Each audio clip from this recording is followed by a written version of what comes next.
Welcome back again. आज आपकी class है हिमेटोपोइसिस का लास्ट स्टेज है थ्रोम्बोपोइसिस। एक शॉर्ट में आप लोग सेल चार्ट इस पे देख पा रहे हो अपने स्क्रीन पे। हिमेटोपोइसिस जब हम पढ़ रहे थे तो उसमें हमने ये पढ़ा था कि हम इसके में क्या क्या पढ़ते हैं। तो ब्लड सेल फॉर्मेशन यानी उसकी फॉर्मेशन और उसकी डेवलपमेंट के बारे में पढ़ रहे थे, जिसमें हमने सबसे पहले कवर किया था आरबीसी जिसको हम इरिथ्रोसाइट भी बोलते हैं। फिर हमने किया था डब्ल्यूबीसी जिसे हम व्हाइट ब्लड सेल्स या व्हाइट ब्लड कार्पोशल्स या ल्यूकोसाइट के नाम से भी जाते हैं, ठीक है। और लास्ट हमारा आ गया प्लेटलेट जिसे हम थ्रोम्बोसाइट के नाम से भी जानते हैं। तो अब शुरू कर रहे हैं आज के टॉपिक से। प्लेटलेट बहुत छोटा सा टॉपिक है, इजी सा है, बस कुछ चीजें ध्यान रखनी है और आपको सिर्फ और सिर्फ मुझे सुनना है और ध्यान बोर्ड पे रखना है। तो सबसे पहले एक बार सेल चार्ट को देख लेते हैं। तो थ्रोम्बोपोइसिस क्या है? ये एक फॉर्मेशन है, ये एक तरीका है जिससे क्या है हम ये पता लगाते हैं कि हमारा जो प्लेटलेट है या जो आपका थ्रोम्बोसाइट है वो कैसे डेवलप हो रहा है, ठीक है। Sorry for interruption. तो सबसे पहले बात कर लेते हैं। तो सेल में जो है सबसे पहला जो सेल बनता है वो हमारा क्या है? स्टेम सेल फॉर्मेशन के फॉर्म में होता है। तो क्या है? हीमोसाइटोब्लास्ट। देखो किसी भी पोइसिस की बात की जाएगी, किसी भी टर्म के अगर पोइसिस की बात की जाएगी तो हमें सबसे पहले हिमेटोपोइसिस वाला जो फेस था वो बताना होगा, ठीक है। हिमेटोपोइसिस वाला जो फेस है वो बताना होगा। तो हिमेटोपोइसिस वाला फेस बताने के लिए हमारा क्या शुरू होता है? हीमोसाइटोब्लास्ट, फिर कॉमन माइलॉइड प्रोजेनेटर जिसे हम माइलॉइड प्रोजेनेटर भी कहते हैं, माइलॉइड स्टेम सेल भी बोलते हैं। हीमोसाइटोब्लास्ट को हम क्या बोलते हैं? प्रो हीमोसाइटो स्टेम सेल भी बोलते हैं, ठीक है। तो ये वाला तो पार्ट हो गया हिमेटोपोइसिस के अंदर, ठीक। क्यों? क्योंकि प्रो हीमोपोएटिक स्टेम सेल क्या है? दो पार्ट में डिवाइड हो रहा था, कॉमन माइलॉइड और लिम्फोमाइलॉइड। तो कॉमन माइलॉइड से हमारा नीचे आएगा।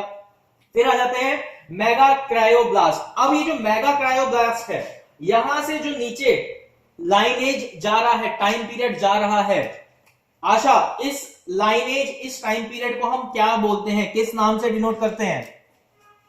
आपने लाइनेज पढ़ा था, हर चीज के फॉर्मेशन को एक लाइनेज में डिफाइन किया जा रहा था। तो उस लाइनेज को हम क्या बोलेंगे? Mega karyo lineage. क्या बोलेंगे? Mega karyo lineage. Karyo ये वर्ड यहां से आएगा मेगा क्रायो लाइनेज, क्योंकि क्या है यहीं से शुरू होने वाला जो टाइम पीरियड है यहां से डिफाइंड होगा, जहां पे मेगा क्रायोब्लास्ट जब सेल बन गया, सेल का फॉर्मेशन मेगा क्रायोब्लास्ट पे आ गया। इसका मतलब ये डिफाइंड हो गया कि ये मैच्योर होते होते क्या बनेगा? थ्रोम्बोसाइट बनेगा, आपका प्लेटलेट सेल बन जाएगा, ठीक है। क्लियर हो गया? अंजलि समझ में आया बेटा? Yes sir. ठीक है। तो अब मेगा क्रायोब्लास्ट क्या है? ये वो सेल है जिसके अंदर क्या होगा? न्यूक्लियस होगा, साइज में सबसे बड़ा होगा, इसके अंदर ग्रेन्यूल्स होगा, इसके अंदर डीएनए आरएनए फॉर्मेशन होगी। क्यों? क्योंकि इसके अंदर क्या है? न्यूक्लियस होगा ही होगा। तो डीएनए और आरएनए तो 100% होगा, जिससे ये अपने सेल की फॉर्मेशन कर पाएगा, डेवलप कर पाएगा, ठीक है।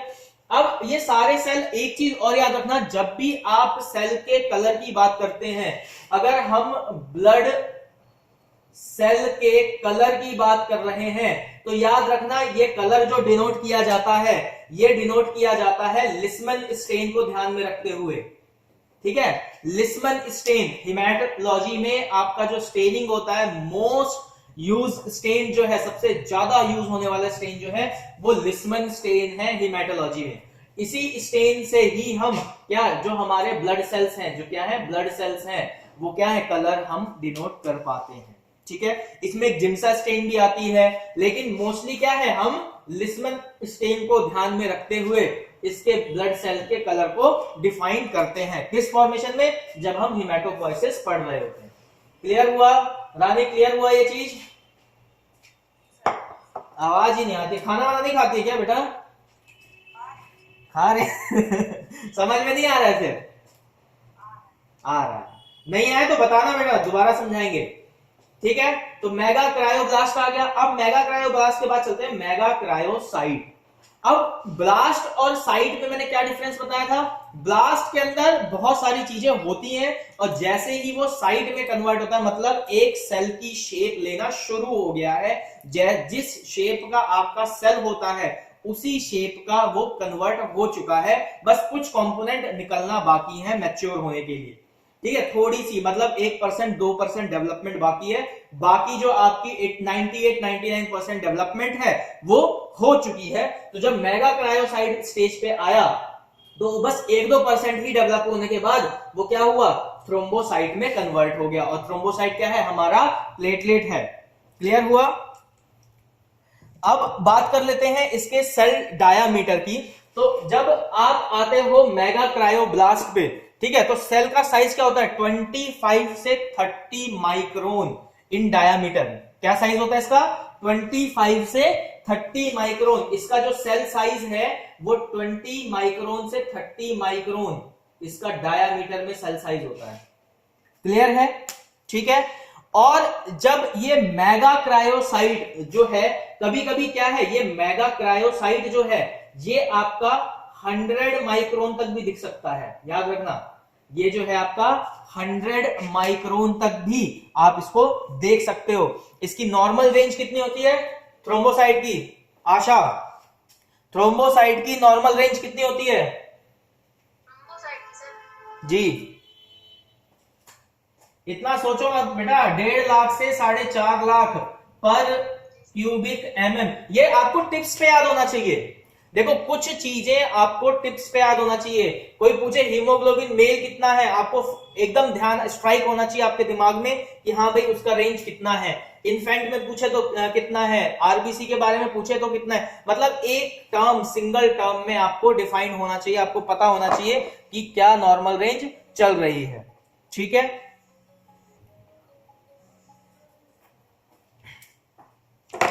आगे बढ़ते हैं। इसमें जो एक्चुअल प्लेटलेट का साइज है, ठीक है, वो कितना है, 1 to 4 माइक्रोन। जो मैच्योर थ्रोम्बोसाइट है इसका साइज है 1 से 4 माइक्रोन इन डायामीटर। ठीक है, प्लेटलेट का जो नॉर्मल साइज है वो कितना है, 1 से 4 माइक्रोन का आपको ये सेल देखने को मिलता है।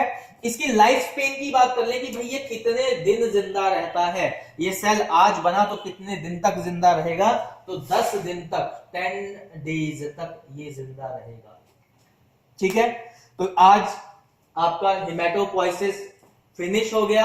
आपने इसमें 3 फेजेस पढ़ा। सबसे पहले पढ़ा आपका इरिथ्रोपोइसिस, फिर पढ़ा ल्यूकोपोइसिस, फिर पढ़ा थ्रोम्बोपोइसिस। जब हेमेटोपोइसिस की क्लास शुरू की थी तो उस टाइम मैंने आपको बताया था आपको किस वर्ड का ध्यान रखना है, पोइसिस। जो डे फर्स्ट की क्लास थी तो ये पोइसिस आपको याद रखना है। आप तीनों चीजों का फॉर्मेशन बता सकते हो। सेकेंड क्लास जब हमने शुरू की थी तो उस टाइम पे सेल चार्ट किसका, हेमेटोपोइसिस का मैंने बोला था याद रखने को। तो वो अगर सेल चार्ट आपको याद रहेगा तो क्या कर सकते हो आप, रेस्ट सारे सेल चार्ट डिफाइन कर सकते हो बिना किसी परेशानी के। फिर तीसरी क्लास में जो मेरा इंपॉर्टेंट टॉपिक रहा था कि डिटेल्ड साइज और उसका फॉर्मेशन, यानी अलग अलग का आपको याद होना चाहिए। कैसे याद होगा, तो एक ही तरीका था कि आप स्टार्टिंग से, अगर आपको थ्रोम्बोपोइसिस पढ़ना है तो हेमेटोपोइसिस प्लस थ्रोम्बोपोइसिस करके याद करो। मतलब हेमेटोपोइसिस का पार्ट भी याद करो, कॉमन माइलॉइड और कॉमन लिम्फोइड तक का, और उसके बाद का आगे का भी पार्ट आपको याद रखोगे, तब आपको जाके एक पूरा कंप्लीट चार्ट याद हो जाएगा। और इस क्लास में उम्मीद करता हूं कि आप लोगों ने याद कर भी लिया होगा। आज की क्लास का इतना ही पार्ट है। किसी को कुछ पूछना है तो बताएं। रानी, आशा, प्रिया, अंजलि, क्लास आज की इतनी ही थी थ्रोम्बोपोइसिस से रिलेटेड। इसके अलावा कुछ पूछना चाहते हो? सर मुझे ये क्वेश्चन करना था आपसे, जैसे ल्यूकोपोइसिस है, हाँ, थ्रोम्बोपोइसिस और इरिथ्रोपोइसिस, इसमें इसकी डेफिनेशन बता दें जिससे तीनों को हम एक ही लाइन से डिफाइन कर सकें। उसके लिए आप आ जाओ लेक्चर फर्स्ट की फर्स्ट डेफिनेशन पे।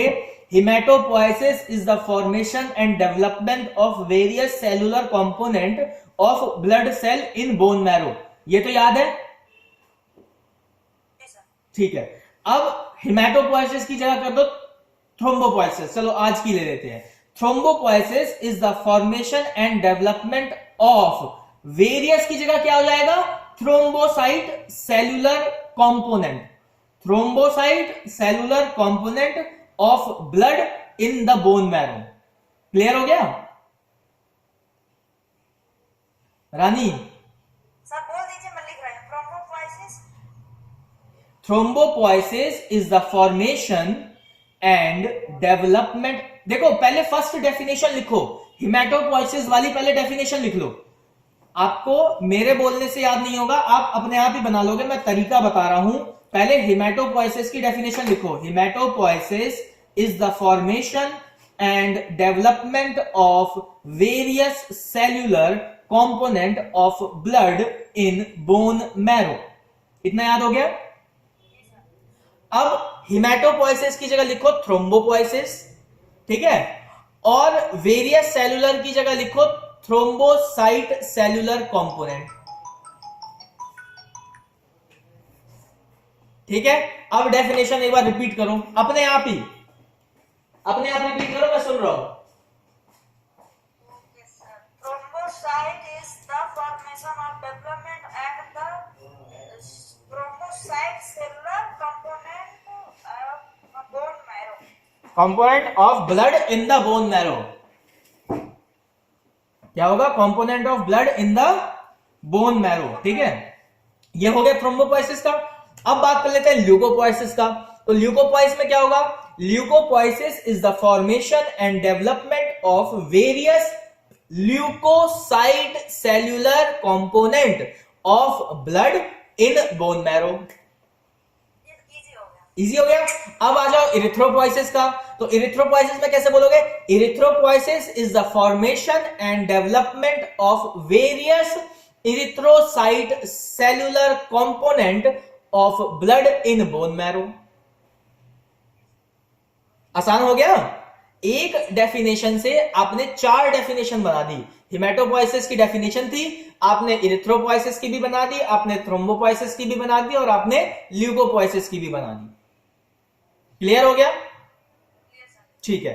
और जो सेल चार्ट मैंने याद करवाया था आपको, ठीक है, उस पर भी ध्यान देना है। ये क्लियर है ना? इसमें किसी को कुछ पूछना तो नहीं है थ्रोम्बोपोइसिस में, क्योंकि बहुत छोटा कॉन्सेप्ट था, आज बहुत छोटी सी क्लास थी इसकी, और आज ये टॉपिक फिनिश है।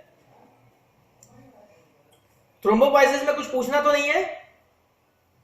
नहीं सर। ठीक है, इसके नोट्स जो मैं है थ्रोम्बोपोइसिस के, वो इस तरीके से मैंने मार्क करके रखे हैं, मैं आपको फॉरवर्ड कर दूंगा, या हो सकता है मैंने शायद फॉरवर्ड भी किया होगा, नहीं किया होगा तो मैं दोबारा कर दूंगा फॉरवर्ड आप लोगों को। एक बार वो चार्ट का भी एक शॉर्ट तरीका बता देता हूं याद करने का, अगर किसी को कोई डाउट हो रहा हो, किसी को प्रॉब्लम आ रही हो, तो वो देख सकता है। चार्ट याद करने में मैंने बताया था 3-4 वर्ड का याद रखना। ठीक है, तो कौन कौन से वर्ड है पहले वो समझ लेते हैं। ठीक, तो सबसे पहले वर्ड की मैं बात करूं तो क्या था? हीमोसाइटोब्लास्ट।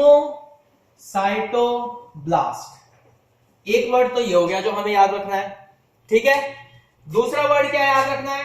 Common myeloid progenitor, common lymphoid progenitor. Clear हो गया? 2 वर्ड ये याद हो गए। उसके बाद हमें क्या याद रखना है? उसके बाद हर एक सेल को याद रखने के लिए 2 टर्मिनोलॉजी यूज होती है। कौन कौन सी यूज होती है? एक होती है ब्लास्ट, एक होती है प्रोब्लास्ट।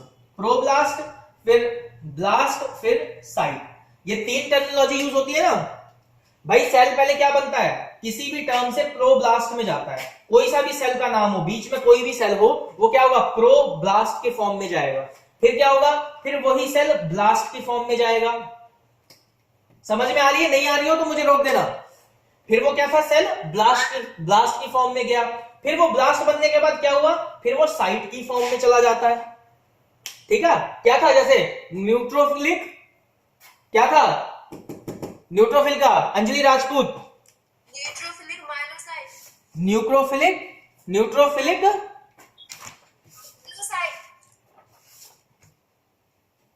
Neutrophilic myelocyte. ठीक बोला आपने। तो क्या था? न्यूट्रोफिलिक माइलोसाइट में गया, और फिर लास्ट में क्या हुआ? हमें क्या मिल रहा था? वो पर्टिकुलर सेल मिल रहा था। तो हमें टर्म क्या क्या याद रखनी थी? कुछ भी याद ना आ रहा हो, अगर कोई भी सेल का चार्ट बनाते वक्त कोई टर्मिनोलॉजी दिमाग से निकल जाए तो इतना तो याद ही रख सकते हो कि भाई पहला जो होता है प्रो ब्लास्ट की फॉर्म में होता है, दूसरा ब्लास्ट की फॉर्म में होता है, तीसरे स्टेज पे साइट की फॉर्म में जाता है, चौथे स्टेज पे वो हमें मिल जाता है। क्लियर हो गया? तो अब अगर कोई सेल भूल जाओ, मान लो थ्रोम्बोपोइसिस का कोई पार्ट भूल रहे हो, ठीक है, तो क्या लिखोगे? तो सबसे पहले तो हेमाटोपोइसिस वाला पार्ट लिख दोगे, हीमोसाइटोब्लास्ट, फिर ये लिख दोगे भाई कॉमन माइलॉइड में जा रहा है या कॉमन लिम्फोइड में जा रहा है, इतना लिखना है। तो मोस्टली सेल क्या है, देखो इसमें भी याद रखने वाला है, सिर्फ और सिर्फ लिम्फोसाइट का जो पार्ट है वो कॉमन लिम्फोइड प्रोजेनेटर में जाता है, बाकी सारे आपके कॉमन माइलॉइड प्रोजेनेटर में बन रहे हैं। कंप्लीट सेल आपके कॉमन माइलॉइड प्रोजेनेटर से निकल रहे हैं, ठीक है। तो कॉमन माइलॉइड प्रोजेनेटर से निकल रहे हैं और आप भूल गए कि भाई थ्रोम्बोसाइट में हमने क्या स्टेज लिखनी थी। सपोज आप टर्मिनोलॉजी भूल गए, मैं एक पल को मानता हूं मुझे याद ही नहीं आ रहा यार थ्रोम्बोसाइट का पहला क्या था, क्या था, क्या था, क्या था, याद ही नहीं आ रहा, तो मैं क्या लिख सकता हूं? Prothromboblast, prothromboblast. याद ही नहीं आ रहा, बिल्कुल कुछ भी याद नहीं आ रहा, ठीक है। तो इतना तो याद हो जाएगा। फिर उसके बाद क्या होगा यार, अच्छा प्रो थ्रोम्बोब्लास्ट हो गया, यानी क्या था क्या था, फिर भी याद नहीं आ रहा, तो क्या लिखा? थ्रोम्बोब्लास्ट, इतना याद हो गया। फिर थ्रोम्बोसाइट हो गया, सेल बन गया पूरा। कुछ भी नहीं, जीरो मिलने से बेटर ये आपको 1 से 2 मार्क्स तक मिला ही देगा, लेकिन हमारा टारगेट ये याद करना नहीं है। ये उस कंडीशन में दिमाग में रखना है कि आपको कुछ भी नहीं आ रहा है उससे रिलेटेड, तब ये चीज दिमाग में रखो तो अलग बात है, नहीं तो आपको जो सेल चार्ट बताया गया है, आज जो सेल चार्ट पढ़ाया गया है, उस सेल चार्ट को याद रखना है, क्योंकि वही सेल चार्ट, देखो अगर सेल चार्ट याद हो गया आपको तो डिफाइन कर पाओगे, आप चीजों को समझ पाओगे। बात क्लियर हो रही है? अब आपको मान लो इसमें ये याद नहीं आ रहा कि बीच में क्या था, मेगा क्रायो था या क्या था, तब आपने लिख दिया, वो अलग बात है कि चलो भाई टीचर को पता लग गया कि हाँ इन्होंने कुछ पढ़ा हुआ है, उन्होंने मार्किंग दे दी, क्लियर है। लेकिन ये मार्किंग आपके लिए अच्छी नहीं है, ये उस कंडीशन की मार्किंग है कि भाई आपने क्वेश्चन पढ़ा और आपको 1% भी वो क्वेश्चन दिमाग में स्ट्राइक ही नहीं कर रहा है, पता ही नहीं लग रहा है, बस इतना पता लग रहा है कि पोइसिस की बात करी जा रही है, डेवलपमेंट की बात की जा रही है, थ्रोम्बोसाइट के डेवलपमेंट की बात करी जा रही है, तब ये पार्ट आप बना सकते हो। लेकिन इसको भी तो याद ही करोगे ना, ये भी तो दिमाग में रखना ही है। तो इससे बेटर है कि आप अपना मेन वाला जो सेल चार्ट है उसको दिमाग में रखने की कोशिश करें। क्लियर हो गया? हाँ जी, रानी आशा, अंजलि एंड पिया, क्लियर हुआ? ठीक है, पूछो और पूछो, पूछो पूछो, कुछ और पूछना है तो पूछो। डन? 10 मिनट की क्लास खत्म कर दूं? हाँ भाई प्रिया पाल जी, क्लास ओवर कर दी जाए? सर आपका मन हो तो और पढ़ा दीजिए। मेरा मन है मैं तो पूरा सिलेबस ही पढ़ा दूंगा बेटा। चलो कुछ वेरियस क्वेश्चंस लिखो, ठीक है, उसके आंसर्स आप लोगों को देने हैं। चलो आंसर्स बताओ, अभी रिसेंटली ही आप लोगों ने पढ़ा है, मैं कुछ क्वेश्चंस करता हूं और नहीं बता पाओगे तो फिर मैं उसका आंसर बताऊंगा। पहले है शॉर्ट आंसर टाइप क्वेश्चन है, state the various blood cell lineage, जिससे पूछूंगा वही बताना। Anjali Rajput, state the various blood cell lineage, state the various blood cell lineage.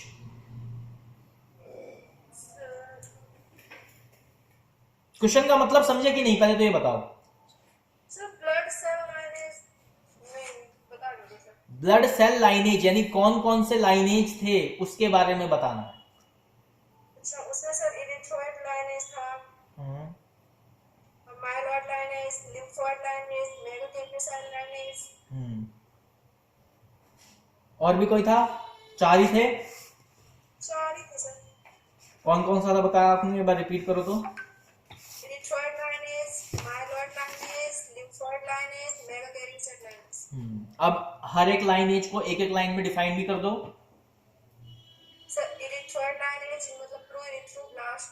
से इरिथ्रोसाइट बनने तक टाइम पीरियड को बोलते हैं।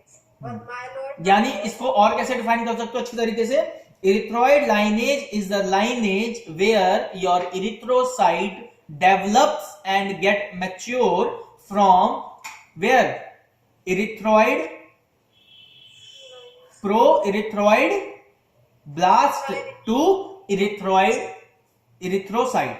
ठीक है, यानी ये वो लाइनेज है जब प्रो इरिथ्रॉइड ब्लास्ट, यानी कहां से, हिमेटोपोइसिस वाला पार्ट हटा दो, अभी सिर्फ इरिथ्रोपोइसिस वाला पार्ट याद रखना है। तो इरिथ्रोपोइसिस कहां था, कहां से शुरू हो रहा था,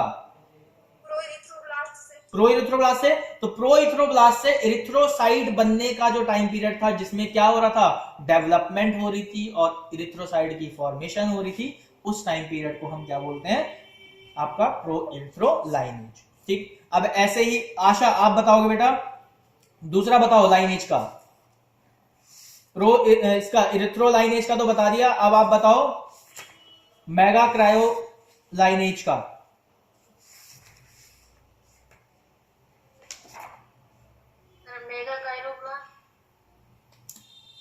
स्टेट डिफाइन करना है, डेफिनेशन टाइप देनी है, थ्योरी टाइप बतानी है। स्टेट द, क्वेश्चन में दोबारा बोल रहा हूं, state the various blood cell lineage. तो इन्होंने एक लाइनेज बता दिया, अंजलि ने हमें एक लाइनेज बता दिया, इरिथ्रॉइड लाइनेज। अब आप दूसरा कोई सा भी एक लाइनेज के बारे में बताएं।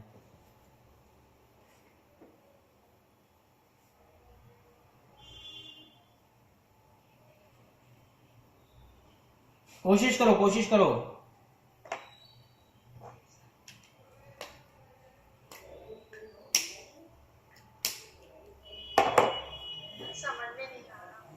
समझ में नहीं आया। चलो माइलो लाइनेज की बात कर लेते हैं। ठीक है, सेकंड पार्ट माइलो लाइनेज है। माइलॉइड लाइनेज जो है बेसिकली क्या चीज है ये, माइलॉइड लाइनेज है बेसिकली क्या, क्या लाइनेज का मतलब तो पता है ना क्या होता है, what is lineage, time period sir. Lineage को कहते हैं टाइम पीरियड।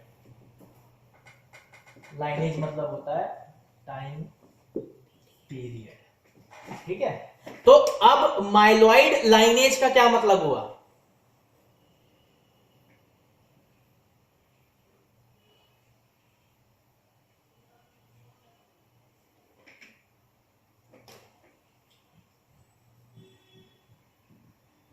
माइलॉइड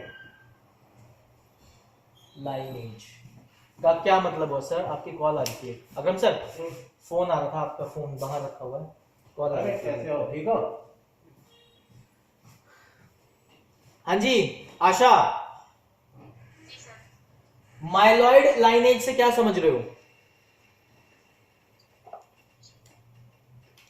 सर कब से बनना स्टार्ट हो रही है, वो तो ठीक है, लेकिन माइलॉइड से क्या समझ रहे हो, माइलॉइड का क्या मतलब है, कौन सा सेल बनता है माइलॉइड्स में, डब्ल्यूबीसी सर। डब्ल्यूबीसी बनता है, यानी क्या बन रहा है, न्यूट्रोफिल, स्नोफिल, मोनोसाइट और बेसोफिल, और क्या बनता है, और क्या बनता है अंजलि राजपूत, क्या बनेगा, और लिम्फोसाइट सर। लिम्फोसाइट। तो अब बताओ आशा कि आप इस सारे सेल के डेवलपमेंट के लाइनेज को कैसे डिफाइन करोगे। मैं सेल चार्ट नहीं पूछ रहा हूं, मैं डेफिनेशन डिफाइन करने की बात पूछ रहा हूं। सर एक बार डेफिनेशन बता दीजिए, मैं लिख रही हूँ। डेफिनेशन किस चीज की, इसकी माइलॉइड लाइनेज की, हाँ सर इसी को इरिथ्रॉइड लाइनेज की बताइए। इरिथ्रॉइड लाइनेज की क्या डेफिनेशन लिखी है अभी तक, अभी मैंने लिखी, स्टार्ट ही किया था। अच्छा अभी लिखी नहीं है, आपके हिसाब से क्या होनी चाहिए। आज आपको डेफिनेशन बनाना सिखाता हूं मैं, सबसे आसान चीज डेफिनेशन कैसे बनाई जा सकती है, आज वो सिखा देता हूं। अभी जिंदगी में दिक्कत नहीं होगी डेफिनेशन याद करने में। हाँ जी, लाइनेज का मतलब तो समझ आ गया, टाइम पीरियड है। ठीक है, माइलॉइड का समझ में आ गया, डब्ल्यूबीसी की बात की जा रही है।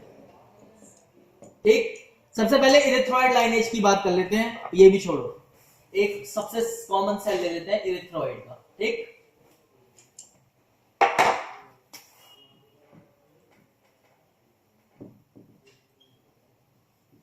इरिथ्रॉइड लाइनेज यानी आरबीसी की बात की जा रही है यहां, और इरिथ्रोपोइसिस की बात की जा रही है। ठीक है, इरिथ्रॉइड मतलब हो गया आपका आरबीसी, लाइनेज हो गया टाइम पीरियड। हाँ जी अंजलि, माइक अनम्यूट करें और बताएं कि कैसे कैसे बनाने की कोशिश करोगे आप। समझ तो आ गया आपको, तो कैसे बनाने की कोशिश करोगे? समझ नहीं आ रहा सर। नहीं आ रहा है। लाइनेज का मतलब क्या होता है? Sir time period. इरिथ्रॉइड का मतलब क्या होता है? आरबीसी। आरबीसी, इरिथ्रोसाइड हो गए। ठीक है, इरिथ्रोपोइसिस का क्या मतलब होता है? फॉर्मेशन, मतलब आरबीसी के development and formation. Formation of RBC. और फॉर्मेशन ऑफ आरबीसी कहां से शुरू होती है? सर हिमेटोपोइसिस प्लस इरिथ्रोपोइसिस से। Yes sir. और लाइनेज हम कहां पढ़ते हैं? सिर्फ इरिथ्रोपोइसिस वाले पार्ट को हम लाइनेज कहते हैं। Yes sir. तो इरिथ्रोपोइसिस वाला जो पार्ट शुरू होता है, तो उसमें पहला सेल कौन सा बन रहा होता है? Pro erythroblast. ठीक है, अब डेफिनेशन कैसे बनाओगे? तो इरिथ्रॉइड लाइनेज क्या है? Erythroid lineage is that time period where erythrocyte develops from proerythroblast to erythrocyte cell. समझ में आया? हिंदी में समझाता हूं, हिंदी में समझो, इंग्लिश में ट्रांसलेट करने की कोशिश करना। इरिथ्रॉइड लाइनेज वो समय काल है, वो टाइम पीरियड है जब आपके जो प्रो इरिथ्रोब्लास्ट सेल हैं वो क्या होते हैं? मैच्योर होना शुरू होते हैं, और इरिथ्रोसाइट में, आपके इरिथ्रोसाइट में, आरबीसी में, नॉन न्यूक्लिएटेड सेल में कन्वर्ट हो जाते हैं, बन जाते हैं। उस टाइम पीरियड को हम इरिथ्रॉइड लाइनेज कहते हैं। बात समझ में आई? Yes sir. अब बना, डेफिनेशन बना के सुना मुझे। हिंदी इंग्लिश दोनों में सुनाओ, क्या दिक्कत है? सब लोग डेफिनेशन बनाओ और एक बार मुझे सुनाओ इरिथ्रॉइड लाइनेज की। सर पहले लिख लीजिए। लिखो लिखो लिखो, बाकी सब लोग लिखो, लिखो भाई, लिखो लिखो।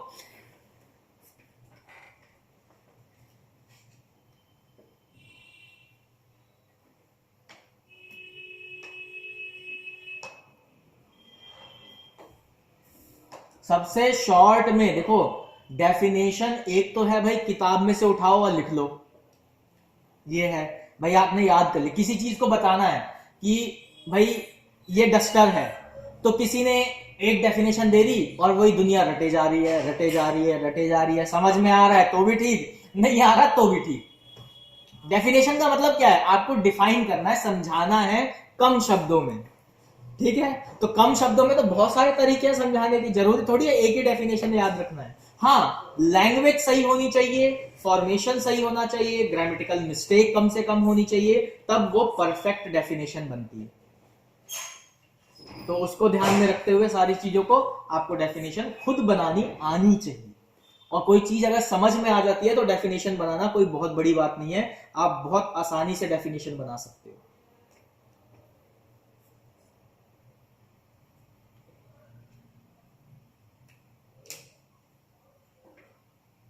कुछ नया सीखना है, रटना नहीं है। क्लास में ये मोटो रखना है कि कुछ नया सीखेंगे, रटेंगे नहीं। चलिए जी, अंजलि बन गई डेफिनेशन? अंजलि राजपूत जी बन गई डेफिनेशन? Yes sir. सुनाओ, इंग्लिश में सुनाना।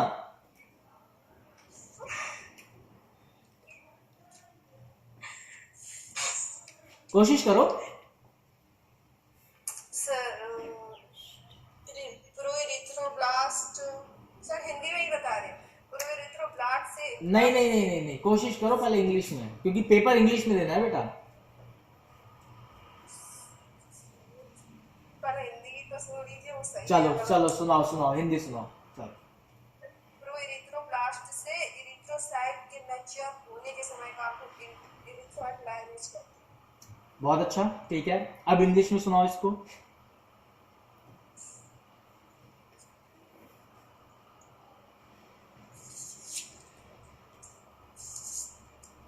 देखो एक डेफिनेशन तो बुक में दी हुई है, ठीक है, अगर वो रटनी है तो मैं सुना देता हूं। Erythroid lineage are the red blood cell which are derived from erythroid progenitor cell that matures and developed into red blood cell by the process of erythropoiesis. The reticulocyte further mature and form erythrocyte which are released into blood to carry the oxygen and various function. ये erythroid lineage की definition, ठीक, ये लिखी हुई है, आप लोगों के पास नोट्स है, आप देख लेना, उसमें मिल जाएगा। और एक डेफिनेशन आप अपने हिसाब से बना के बताओ कि भाई इरिथ्रॉइड लाइनेज क्या होती है। तो आपने बोला ये प्रो इरिथ्रोब्लास्ट से इरिथ्रोसाइट बनने का जो फॉर्मेशन, जो टाइम पीरियड है उसको